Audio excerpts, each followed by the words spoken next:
শ্বশুর বাড়িতে প্রথম প্রথম নতুন বইয়ের অবস্থা ভার্সেস তার 5 বছর পর। বৌমা বৌমা হ্যাঁ কোন শাশুড়ি মা?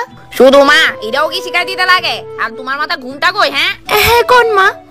কইতাছি বিয়েতে যতগুলা গয়না পাইছো তুমি এটি সব আমারে দিয়া দাও। কিন্তু মা এটি তো আমার পরিবারের লোকেরা দিছিল। এখন ইডোই তোমার পরিবার, ঠিক আছে? তুমি বাচ্চা মানুষ, এতগুলা গয়না সামাল দিতে পারতা না? আমারে দিয়া দাও। ঠিক আছে মা, আমি নিয়ে আইতাছি। মা এটা আমার মা বাবা দিছিল, প্লিজ এটার একটু সামলায় রাখেন।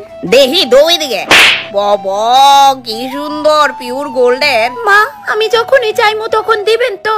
আমার কাছে অনেকগুলা সিটি গোল্ডের গয়না পড়ে রইছে, যখনই কোনো দিকে যাইবা ওইগুলা পয়রা নিও, কেমন? আমি কোন জায়গাতে আয়া পড়ছি? সাকর বৌমা একটু না যাও তো, তাড়াতাড়ি আয়ো। আই মা। বৌমা বৌমা।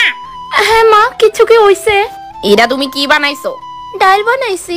ও ডাল, আমি তো ভাবছি ডেনা জল। মা তুমি আমারে কেড়ে বিয়া দিলা।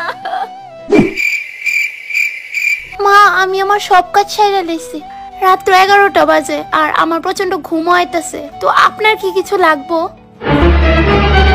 হ্যাঁ বৌমা এদিকে আয়, আমার পাটা একটু টিপ্পা দাও তো। কিন্তু মা ওইখানে মুভ রাখা আছে, কোমরটাও একটু মালিশ করে দিও।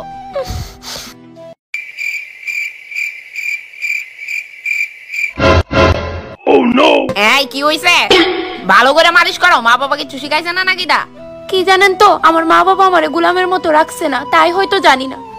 এই বেশি কথা না, দাবাও পা দাবাও, তারপর কোমরও আছে।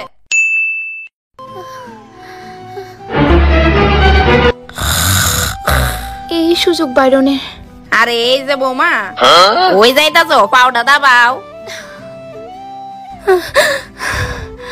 বিয়ের আগে আমি কত দিব্যি চড়াফেরা করতাম, নিজে যাই মনে চাইতো তাই করতাম, আর এখন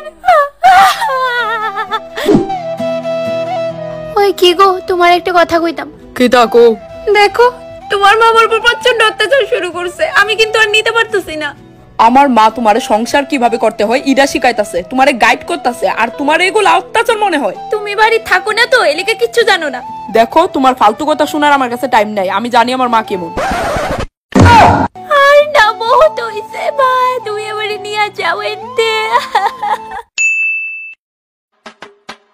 এই যে বৌমা আজকে রাত্রে আমার দুইটা বান্ধবী আইবো, ফ্রিজে মাছ আছে তার লিগা রাইন দাও। ফ্রেন্ড কার, আমার না আপনার? আমার কেরে? তো রান্নাটা অফ কোর্স আপনিই করবেন, আন্ডারস্ট্যান্ড? You better understand. এই যে মহোদয়, আপনার মা কিন্তু উজার দেখ কালাইতাছে, বুড়িরে কোয়েন লিমিটে থাকতো, আমারে যা খুশি তা কয়। এই আমার মা সম্পর্কে চুপ, একদম কথা কইবি না, যা গিয়ে বুড়িরে বইক্কা। তুই ভালোই জানোস তোর মা কেমন টাইপের। বাবা তোমার কি মনে হয় আমি তোমার কথা শুনুম? না না, কিতা কইছস বুঝছি না, আরেকবার কো। ও মা তুমি আমার অর্ধাঙ্গিনীর লগে লাগু কেন গো? এই যে বুড়ি, আমার বাপের বাড়ি গয়নাটি যে নিছিলেন মনে আছে নি? না আমার মনে নাই। ইডা দিয়া মাথাত বাড়ি মেরে মনে করে দিতাম নি। নো বৌমা, সব লয়ে যাও। দেখ বাবু, তোর বউ কিন্তু এখন বেতালাও করতেছে, 1 মাস হয়ে গেছে বাপের বাড়িতে গেছে, এখনো আউনে পাত্তা আসেনি। ফোন করছিলাম আজকে আইবো। দিন দিন ভালোই উন্নতি হইতাছে বাবু, জানোস মুহের উপরে তর্ক করে এখন। যদি নিজের মায়া হইতো চুলের মুষ্টির ধরে বাইতে বাই করলাম এনে। দাঁড়াও না, আমিও খেয়াল করতেছি এটা আয়ুক আজকে বাড়িতে আর ফোদা। উফ কি ভারী। আরে আয়া পড়ছো তুমি, আমারে কইছো না কেন ব্যাগ ডানতাম? দেখো আমি বাড়ির সব কাজ করে লাইছি। গুড।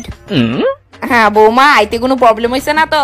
একদমই না। আচ্ছা এনো কি কেউ চাটা খাইবো? হ্যাঁ কি লক্ষ্মী বৌমা আমার, দেখ বাড়ি ঢুকে কেমনে চায়ের কথা জিগাইতাছে। ও গলাটা একটু শুকায় উঠতাছে ঠিক হই। হ্যাঁ তো যান গিয়া চা বানান, লগে আমার লিগো 1 কাপ বানান। Oh no!